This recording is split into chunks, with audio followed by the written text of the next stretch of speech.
dès le retour du Nil dans son lit, un gros problème avait surgi. Les limitations des champs avaient disparu. Il fallait alors retracer les limites des champs de chaque paysan et commencer à semer au plus vite. Et il fallait les retracer correctement pour éviter les disputes. Ainsi, les Égyptiens commencèrent à tracer des lignes droites, des rectangles, des carrés, des diagonales, des cercles et des triangles avec des fils et des bâtons. Tout était noté sur des papyrus. Ce fut le début de la géométrie. Ils comprirent un fonctionnement fondamental de la nature. Tout est fractionné ou assemblé en petites unités égales. Cette constatation va leur servir tout au long de leur découverte. Il leur fallait aussi une unité de mesure pour bien délimiter les parcelles. C'est bien de faire de la géométrie, mais il faut mesurer les lignes. Ils pensent au pied du roi. La longueur du pied du roi peut être utilisée comme étalon. Cet étalon sera multiplié et distribué dans tout le royaume. Ils essayèrent les pieds, les bras, les jambes, les coudes du roi, mais il y avait un problème. Cette unité n'était pas fixe. Le problème était réglé pendant son règne, mais tous les rois n'avaient pas la même taille. Le roi suivant voudrait sûrement qu'on utilise son pied ou son coude par jalousie. Dans les collines, en attendant le recul du Nil, les Égyptiens réfléchissaient et cherchaient une solution au problème. Il fallait que cette unité de mesure ait une longueur fixe dans le temps, si possible, qu'elle ne change jamais. Ils observèrent la taille de différents végétaux, celle des fruits, des graines, tout objet y passa. Mais tous ces objets n'avaient pas de taille fixe. Par exemple, si on arrosait bien une graine, l'année suivante, sa taille changeait. Et sur des longues distances, la différence devenait vite importante. Tout d'un coup, ils ont eu l'idée de mesurer l'eau. Oui, l'eau douce du Nil. Ils mesurèrent une goutte et ensuite une autre. Elles avaient toutes la même taille. Du bas Nil jusqu'au haut Nil, les gouttes avaient la même taille. Ils remarquèrent que la taille de la goutte d'eau ne changeait pas année après année. C'est génial. Les Égyptiens ont trouvé l'unité unique. Le diamètre de la goutte d'eau sur une surface imperméable, comme du granit ou de l'alabastre, est constant. Il mesure 1 centimètre. Aujourd'hui, une vidéo incroyable dans laquelle vous allez plonger au cœur de la première étape du projet Serapeum. Oula.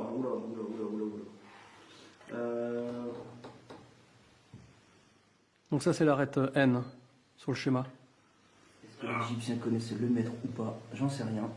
En plus t'as vérifié la mesure, hein, tu l'as mesuré 2 fois. Là. Je double toutes les mesures à chaque fois. Ouais, ok. Donc là, on est 1 mètre. 1,000 mètre. 1 mètre pile mesuré au laser 2 fois de suite. Ils vont nommer cette petite unité doigt royal. 10 gouttes d'eau, soit 10 doigts royaux, égale une main royale. 100 gouttes d'eau, donc 100 doigts royaux, ou 10 mains royales, égale une jambe royale. Des siècles plus tard, on sortira ces découvertes des coffres secrets et on les renommera différemment.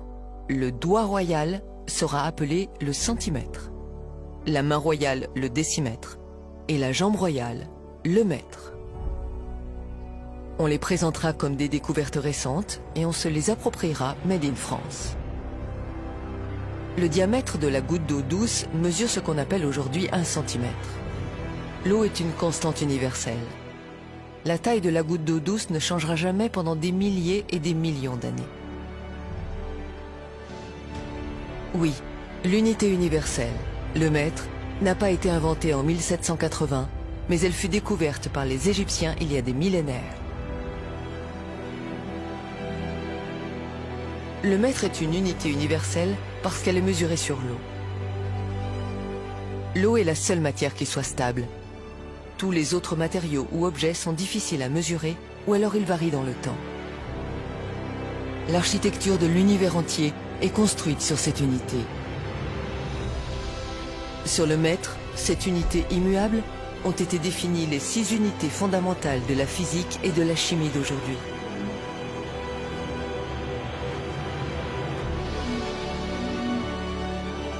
L'ampère, le Celsius, la mole, la candela, la seconde et le kilogramme.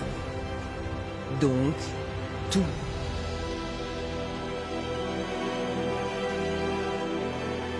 Maintenant que les Égyptiens ont découvert le mètre, ils peuvent tracer les parcelles sans problème. Avec le mètre, ils vont tout mesurer et tout noter.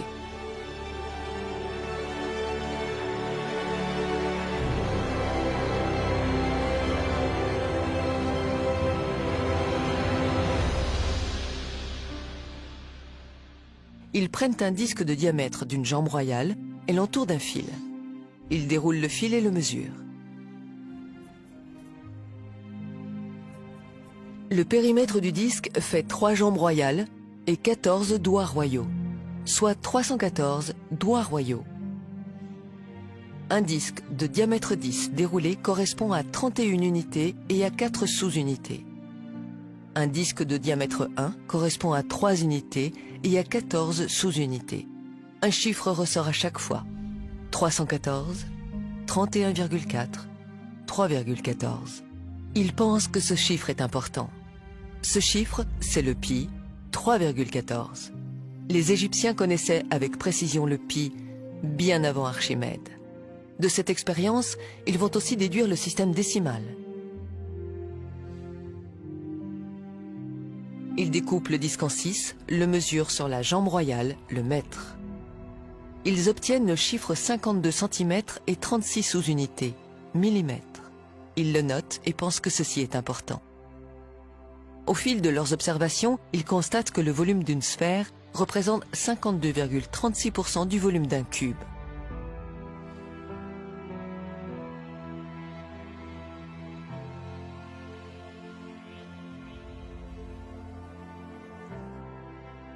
À chaque fois que le volume du cube et de la sphère augmente proportionnellement, ce chiffre ne varie pas.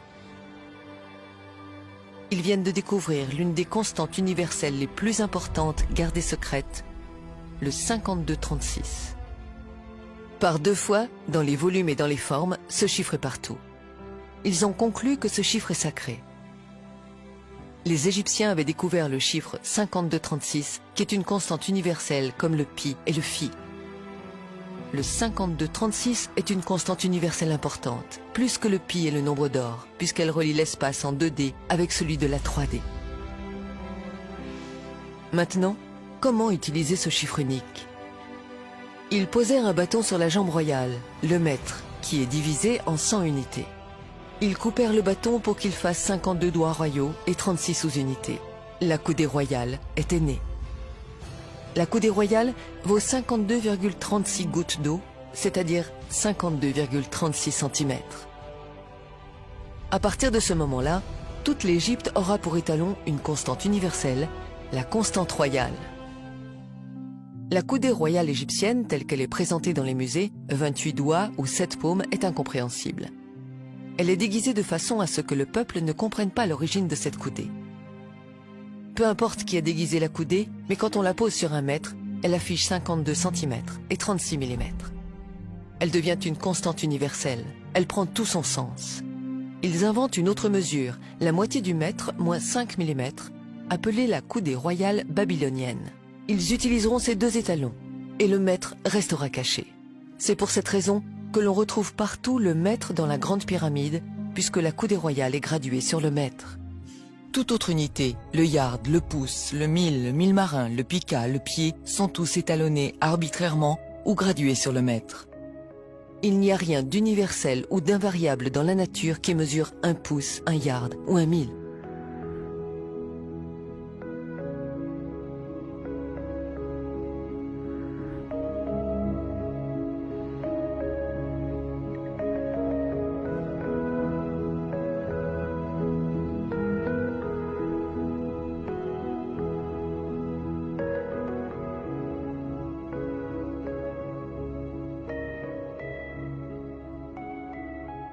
Empiriquement, les Égyptiens vont aussi découvrir le nombre d'or.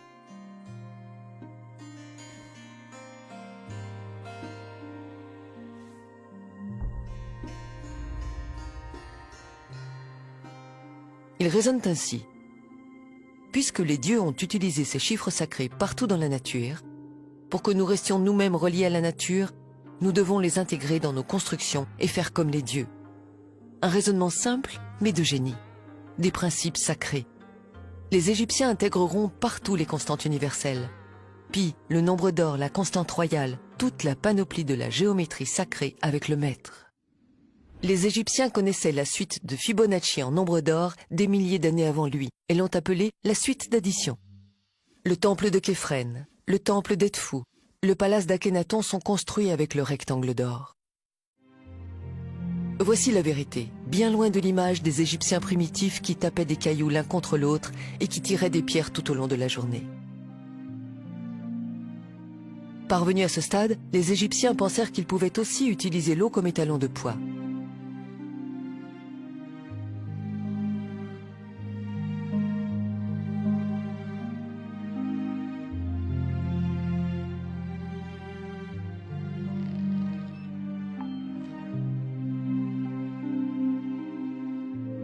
Ils pesèrent un récipient de 10 doigts royaux rempli d'eau, puis lui assignèrent un poids sur la balance. Vous savez combien ça fait? On l'appelle aujourd'hui 1 kilogramme. Il pouvait maintenant peser et mesurer sans problème. Une goutte d'eau mesure 1 centimètre et un cube de 10 centimètres pèse 1 kilo. Ces mesures-là ne bougeront pas pendant des millions d'années. Et oui, l'étalon du poids vient aussi des Égyptiens. Les unités impériales et américaines de poids, comme la livre, l'once et la tonne longue, les unités de volume comme le gallon ou la pinte sont arbitraires. La seule mesure universelle et immuable est le kilogramme, qui découle lui-même du mètre. Le centimètre indexé au diamètre de la goutte d'eau est une mesure universelle et invariable pour des millions d'années. Les Égyptiens utiliseront tout au long de leur histoire les deux unités à la fois, la coudée et le mètre. Peu importe qui a caché ces étalons au fil des siècles, les Égyptiens, les Grecs, les Romains ou les Français. Une chose est sûre, depuis qu'ils ont été découverts par les Égyptiens, ils ont été transmis discrètement et ils ont été bien préservés. On retrouve aussi l'emploi de l'unité métrique sur des monuments qui sont plus récents, par exemple des églises romanes du XIIe siècle, où lorsqu'on étudie les dimensions de ces monuments, on s'aperçoit que l'unité métrique a pu être employée. J'ai pris des mesures et j'ai fait un traitement statistique des données, et j'ai pu constater qu'on avait sur ces monuments du XIIe siècle employé l'unité métrique, mais également la coudée royale égyptienne. J'ai mesuré l'église romane de Saint-Nectaire et j'ai pu constater que l'entrée est composée d'un sas qui mesure 3 mètres de large, un nombre entier de mètres, et que ensuite l'entrée qui est juste derrière mesure 4 coudées royales de large. Et la longueur de cette grande église romane, c'est exactement 40 mètres. Sur l'église de Conques, il y a sur un des murs une pierre totalement différente des autres. C'est une pierre qui est beaucoup plus grosse et qu'on remarque tout de suite en arrivant. Et cette pierre-là, sa largeur, c'est exactement 1 mètre.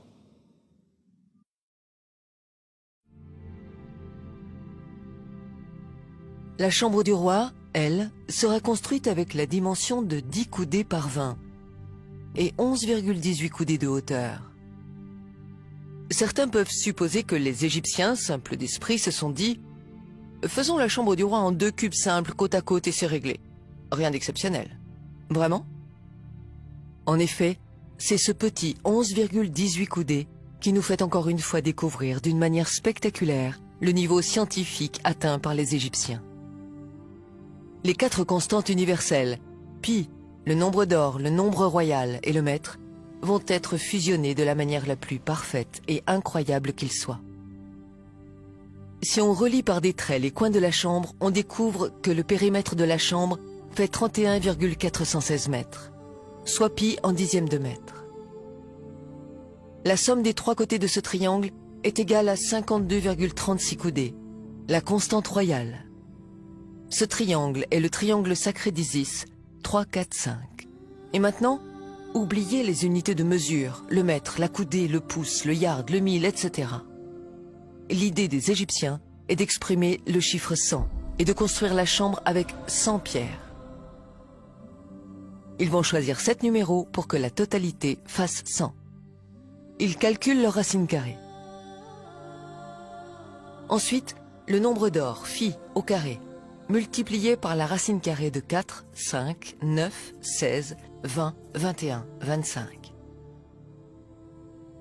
Pour nous montrer 4500 ans plus tard que ces équations sont correctes, avec les résultats de ces équations, ils vont construire la chambre en mètres. Ceci démontre que la chambre du roi est construite directement avec l'étalon sacré, l'universel, le centimètre. Voilà le niveau scientifique des Égyptiens. Voici quel est notre savoir, nous disent-ils. Ils n'ont pas gravé les équations en hiéroglyphes, mais ils ont utilisé les mathématiques pour exprimer leurs connaissances. Ici, tout est réalisé en granit inaltérable pour que ce message ne bouge pas d'un millimètre dans le temps. Ce message, cette prouesse scientifique, enveloppera l'âme du dirigeant de cette grande civilisation, nommée Khéops.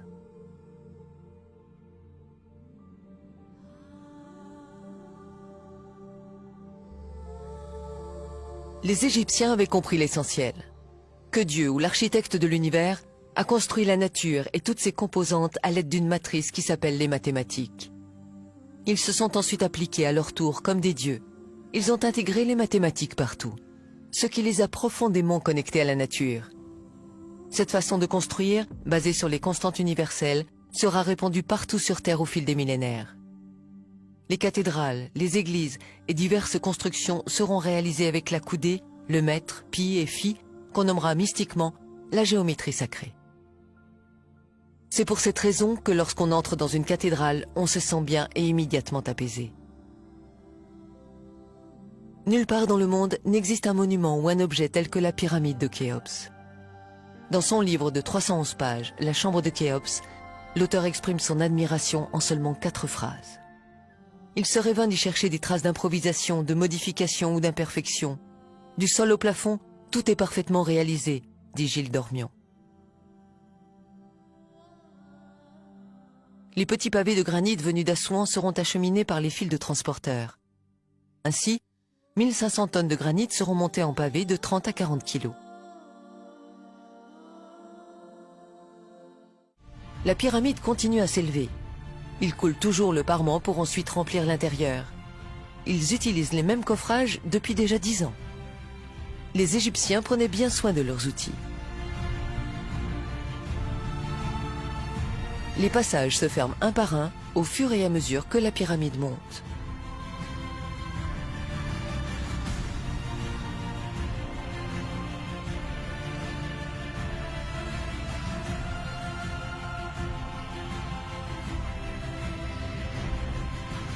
À 140 mètres de haut, les équipes de l'Est et de l'Ouest arrêtent l'avancée et entament la descente. Ils posent le parement apotème en descendant. Seules les équipes du Sud et du Nord continuent jusqu'à la fin.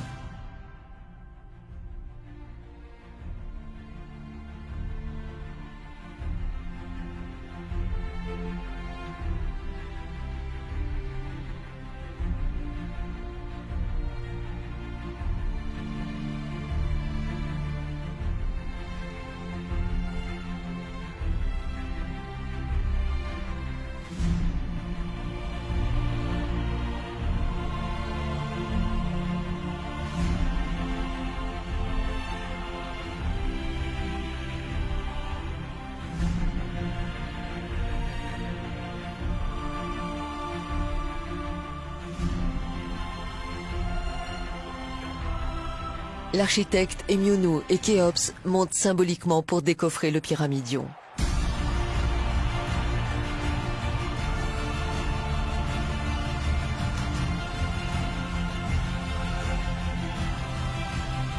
Le pyramidion est sorti. La foule hurle de joie. 20 années de dur labeur pour leur roi s'achèvent.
Les fossés ont été creusés et agencés tout autour pour entreposer les bateaux solaires.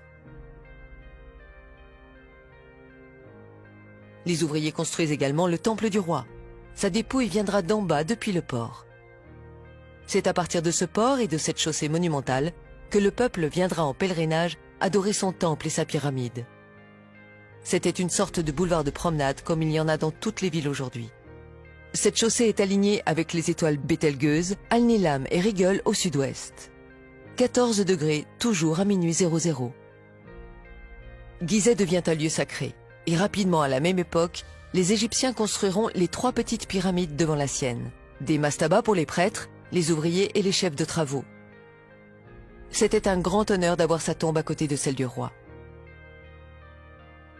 La pyramide était orientée vers l'est par rapport au soleil, leur grand dieu Ré. L'orientation vers l'est indique automatiquement le nord, le sud et l'ouest avec la même précision. En effet, les Égyptiens ne se préoccupaient pas du tout du nord. Il n'y avait rien au nord, à part des peuples primitifs. Le sud était sacré à leurs yeux, car c'était de là qu'ils venaient, là qu'étaient leurs racines. C'est pour cette raison que les villes seront ensuite bâties en remontant le Nil afin de se rapprocher de leurs origines. Le roi est mort. Une grande cérémonie va se dérouler devant tout le peuple. Le corps du roi arrive depuis le port.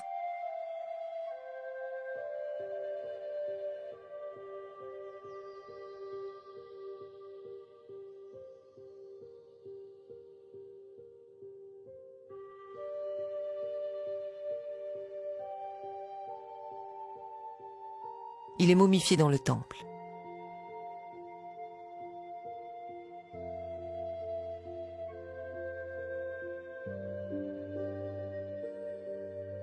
Le corps du roi est descendu dans la chambre souterraine afin de symboliser la procréation dans le ventre.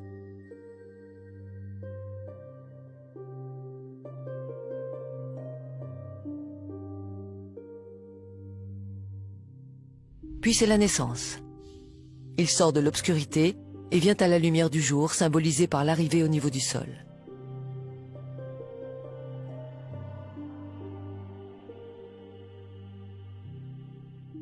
Il grandit et devient roi. Il a régné avec justice et droiture. Tout au long de sa vie, il a été conduit par Sirius. Le roi commence à vieillir. La grande galerie symbolise son œuvre, le pays qu'il a dirigé de son vivant. Le chemin de retour symbolise la vieillesse. C'est le dernier chemin. Une sorte de passion du Christ. Une cérémonie dirigée par les prêtres accompagne le rite. Les prêtres tirent la dépouille à l'aide des cordes pour son ultime ascension à partir des herses de granit.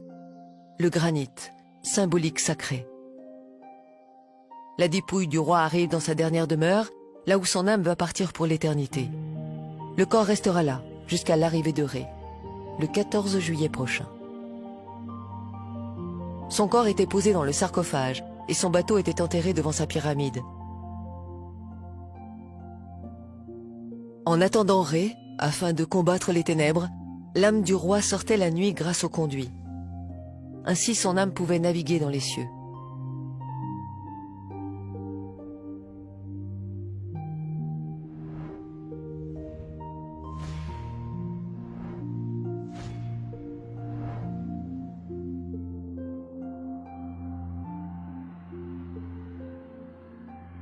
Puis rentrait avant le lever du soleil pour se reposer.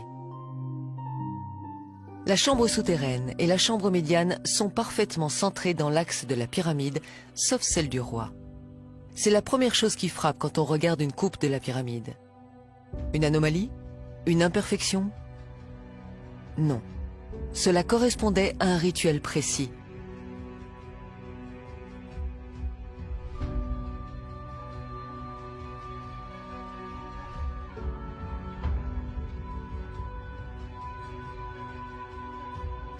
La position du soleil était exactement face au sarcophage du roi. Le roi attendait Ré dans sa chambre.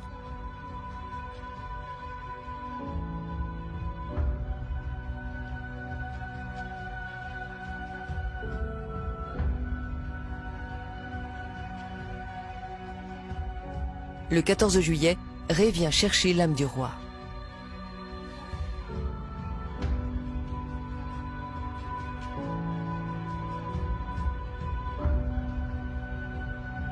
Ils partent ensemble pour l'éternité.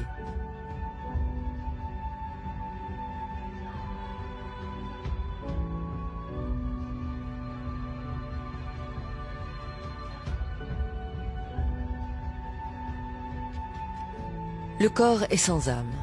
La dépouille sera enterrée dans un lieu secret. La pyramide peut maintenant se fermer. Cette pyramide et sa symbolique va rester fermée pour l'éternité dans son intimité. En sortant avec la dépouille, les ouvriers referment la chambre avec les blocs de granit prévus à cet effet.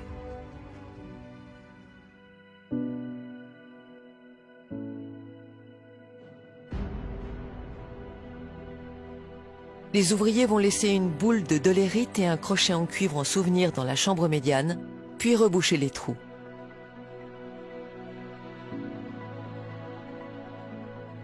Ils déplacent les 3 bouchons de granit pour fermer l'entrée et rebouchent l'emplacement.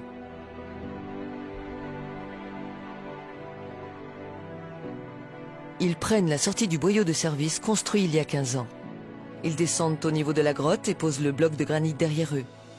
Ils descendent au sous-sol et ils ferment la chambre souterraine avec un autre bloc de granit. Ils remontent à la surface.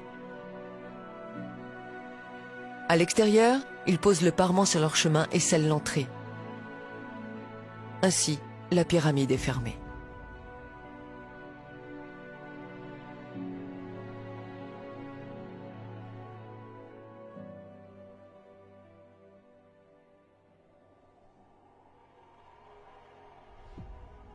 En bouchant les entrées avec des pierres de granit, les Égyptiens ont pensé que la pyramide serait inviolable. Ils n'avaient pas imaginé que des siècles plus tard, l'homme découvrirait le fer, la dynamite, les explosifs.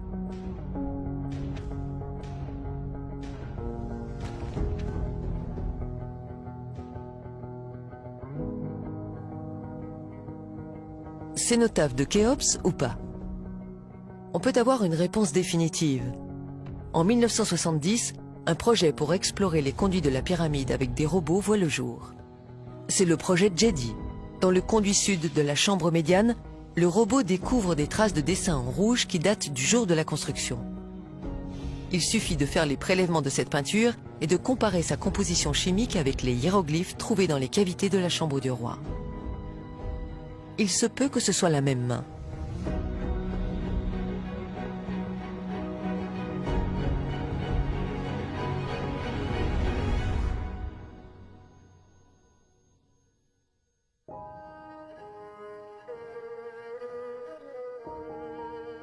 Le plus grand architecte de l'histoire de l'humanité est Émionou, celui qui a conçu la pyramide de Khéops, avec moins de 1% d'erreur. Les pyramides ne sont pas alignées avec les 3 étoiles du milieu de la constellation d'Orion, comme le soutient Boval. L'étoile Alnitak tombe 150 mètres au-delà de la pyramide de Mykérinos. 150 mètres d'erreur, c'est énorme et invraisemblable comparé à la précision de 1 cm de l'alignement des pyramides. Les 3 pyramides sont alignées sur les étoiles Beltégeuse, Alnilam et Rigel. La corrélation est parfaite. On perçoit une forme d'égocentrisme chez Képhren qui voulait dépasser son père. Il construira sa pyramide aussi grande que celle de son père. Il la positionnera pour qu'elle corresponde avec le cœur de l'Orion, l'étoile Alnilam, obligeant ainsi son fils Mykérinos à s'aligner avec la Rigel. Képhren construira également la grande chaussée alignée avec le lever nocturne d'Alnilam. Mais qui est le Sphinx? Képhren ou un autre roi? Une tête de lion qui aurait été retravaillée pour être transformée en tête de pharaon? Peu importe. La question est, à quoi ressemble la tête du Sphinx? Avec un logiciel de reconstitution de visage 3D, voici le visage du Sphinx reconstitué correctement pour la première fois.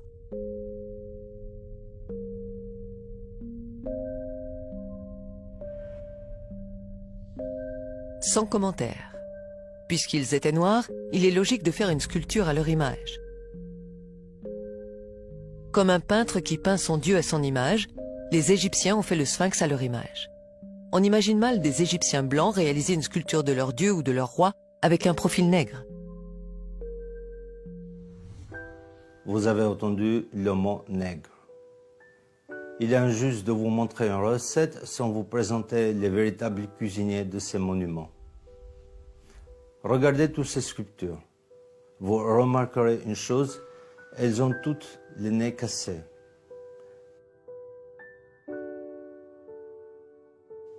Si on observe les statues et les fresques, la ressemblance est frappante. Le nez, les grosses lèvres. En effet, beaucoup de statues ont le nez cassé parce qu'ils avaient, comme on dit, un nez de nègre.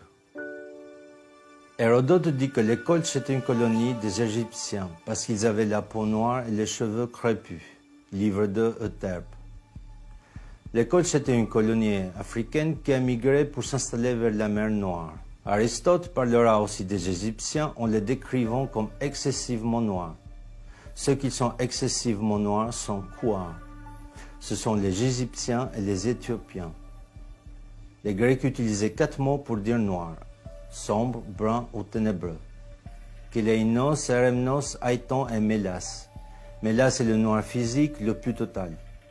C'est la racine de ce mot qui forme le mot mélanine. Mélas, mélanine. La mélanine est le pigment qui colore la peau en noir pour le protéger du soleil. Aristote dira précisément agon mélanès pour désigner les Égyptiens et les Éthiopiens, ce qui veut dire excessivement noir en grec. Zézosis III, dit Sénouserte en égyptien, détient le record pour le nombre de sculptures à son effigie, des dizaines. Presque toutes ces sculptures ont le nez cassé.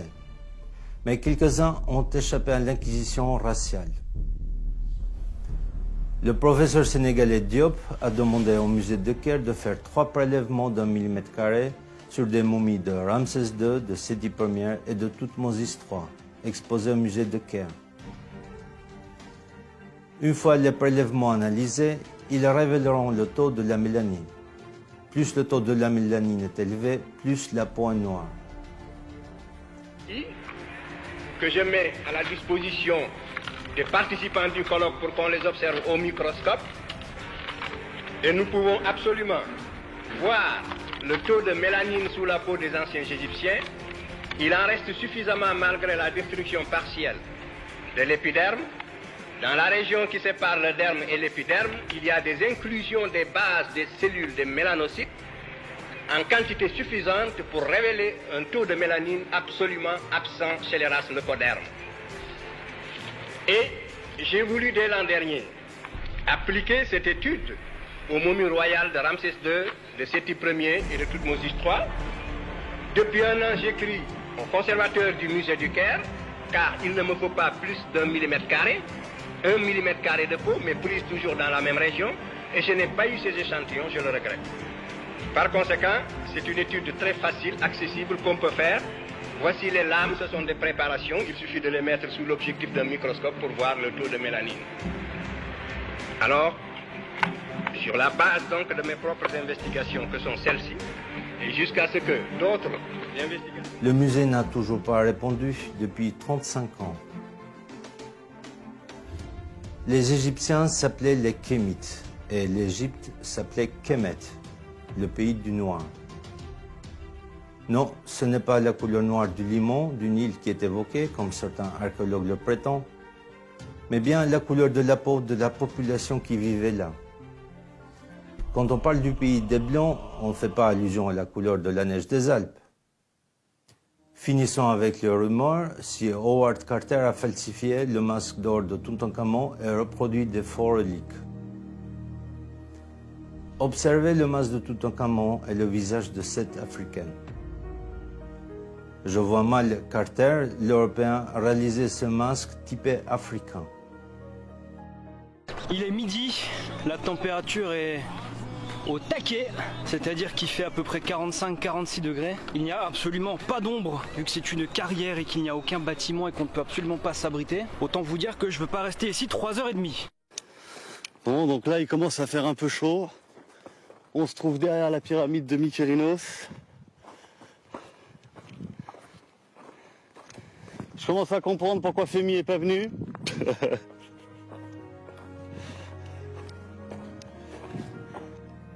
En Égypte, pendant les mois d'été, période pendant laquelle les pyramides étaient construites, les températures atteignaient 45 degrés et plus.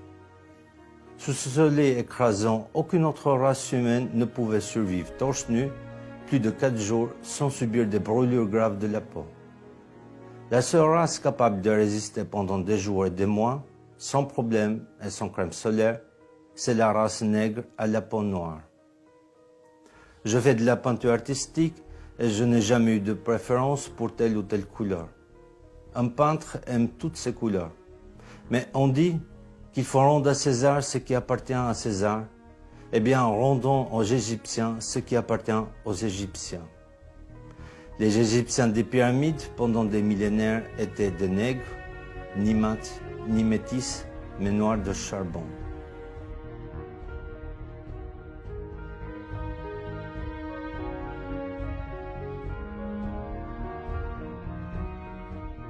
Les Égyptiens ont mémorisé et imprimé leur négritude dans le granit et dans le quartz pour l'éternité. Que doit-on faire? Les détruire pour effacer cette époque de l'humanité? Les cacher? Parler? Ne pas parler? Posez-vous ces questions. Tous ceux qui visitaient l'Égypte repartaient éblouis par le pays des Lumières. Au fil des siècles, le savoir d'Imhotep et des Égyptiens s'échappera et se propagera à travers le monde entier. Leur savoir ne sera pas perdu.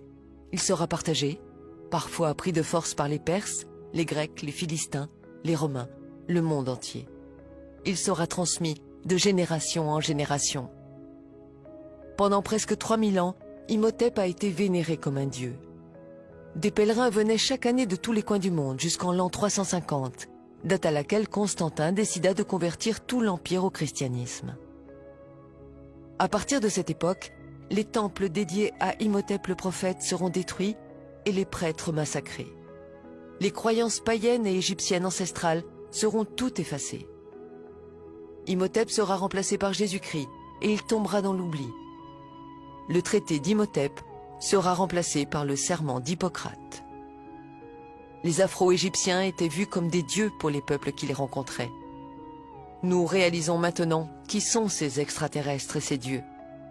C'étaient les premiers scientifiques de l'humanité, les pères de la chimie, de la physique, des mathématiques et de la géométrie. Les Égyptiens ont fondé la civilisation moderne. Le Nil était doublement sacré. Il offrait de la nourriture, mais pas seulement. Le Nil leur a donné ce qu'il y a de plus précieux au monde, le temps. Du temps, 4 mois par an pour réfléchir et observer. Du temps pour faire de la science. Qu'est-ce que la science? Quelle est la définition de la science même? La science est expérimentale, vérifiable et visible. Des milliers de livres écrits, proposant chacun une hypothèse pour écarter les Égyptiens et mettre à la place une civilisation extraterrestre, Atlante, astronautes disparus ou des esclaves, c'est de la fiction, de la fantaisie et non pas de la science. Il n'y a aucune preuve pour affirmer l'existence des extraterrestres. Un mythe disparaît, et plus précisément celui d'une civilisation inconnue. La vérité, c'est que cette civilisation, mystérieuse et grandement développée, est l'Égypte. S'il y a une vérité obscurcie, c'est que cette Égypte est nègre. Ils découvriront l'énergie solaire. Sans l'énergie solaire, il n'y aurait pas eu de pyramide. Les Afro-Égyptiens ont découvert que la Terre était ronde. Et ils ont été les premiers à l'avoir parcourue et explorée de long en large. À chaque fois qu'une civilisation a été mise en contact avec l'Égypte, des temples ont surgi et elle a été propulsée en avant. Un mythe est né, celui de la pierre taillée. L'humanité s'est construite avec du béton et non pas avec de la pierre taillée. L'histoire antique de l'Égypte, de l'Afrique, de l'Asie et de l'Amérique est à réécrire entièrement. Avant les sculptures de Michel-Ange, il y avait la perfection égyptienne. Vous avez dit le sourire mystérieux de la Joconde? Regardez plutôt le sourire énigmatique de Ramsès II. Vous cherchez les Atlantes? Les voici. Ils sont en Égypte. Avec les tandems chimie et physique, maths et géométrie, L'Égypte nègre a permis de bâtir des temples, des rues, des maisons, des stades, bref, de quoi construire l'humanité. Ils ont posé les piliers de la science, le premier alphabet et son art, la philosophie, la médecine, les religions. Ils sont à l'origine des cultures du monde. Ils ont créé les cultures du monde. C'est cela le plus grand mystère de l'humanité.